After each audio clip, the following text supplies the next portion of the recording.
واضح إني صدقت لما قلت إني أتكلم في مواضيع عشوائية. المهم أهلا.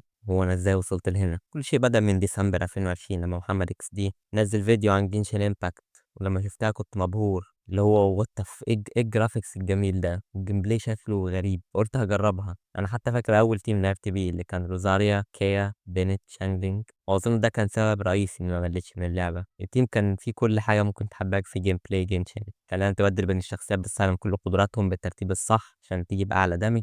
اللي ما يعرفش نظام جنشن خليني أبسطه بسرعة.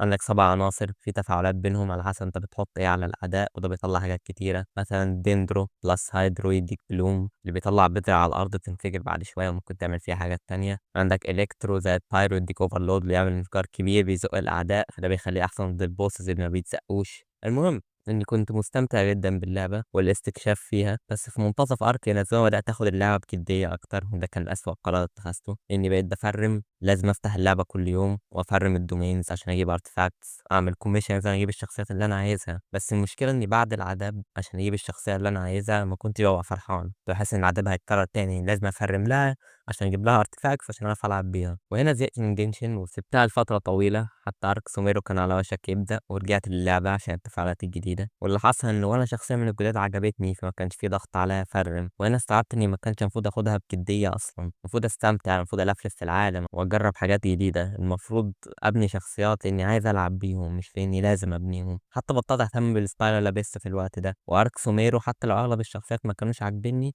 كان اكتر ارك خلاني استوعب ان جنشن عايزة هدوء وروقان. استكشاف الصحراء والغابات كان جميل، وحل الألغاز طبعا لحد ما نزلت فونتين، واللي كانت أجمل حاجة وأنا شايفه أحسن أرك نزل في جنشين. كله كان استكشاف تحت المية، والشخصيات تصاميمها بالنسبة لي كانت أفضل شيء شفته. بشوف رايزلي، شوف فورينا، شوف نافيا، شوف نيوفيليت، كلهم رهيبين لدرجة ما اقدرش اوصفها. يمكن اقل حد فيهم كان ليني، واللي هو لسه احسن بكتير من استغفر الله ميكا ولا دوري. دلوقتي احنا في ارك ناتلان اللي هو مش احسن من فونتين، بس ما زال على الاقل تاني احسن ارك بعدها. التحول بين الحيوانات والاستكشاف ممتع جدا، وانا شايف ان جينشن المفروض يكملوا كده، ركزوا على الاستكشاف لان ده اللي بيميز اللعبة وبس. لحد يومك ده مش باخد جينشن بجدية. جينشن مش دارك سولز، جينشن اقرب لستارديو فالي. بعدها نزلت ستار ريل اللي على طول بدأت ألعبها. اللعبة دي ضحت بالاستكشاف اللي كانت بالنسبة لي أقوى نقطة في جينشين، مقابل شخصيات أكتر، قصة أحسن، جيم بلاي مختلف.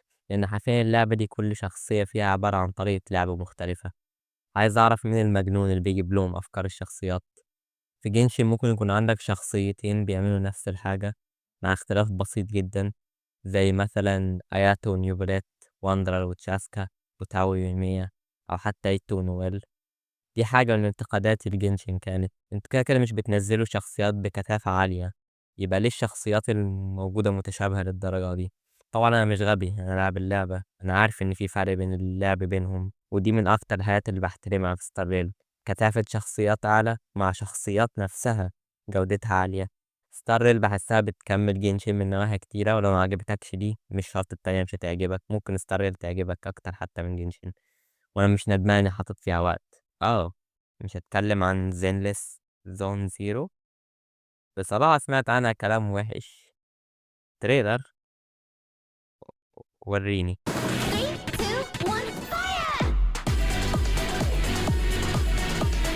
Furnace, furnace, furnace, furnace, furnace, furnace, go, go! اوكي اشتريت. شفت اللي حصل ده يفهمك ان كل الكلام اللي انا قلته من شوية ده كان بس شكليات. كلنا عارفين ليه غالبا احنا بنلعب الالعاب دي، مش كده؟ في الاول وفي الاخر الكل بيلعب العاب الجاتش عشان الشخصيات، اللي هو أنا لازم اجيب الواد الجامد ده حالا ولا البنت الجامده دي حالا.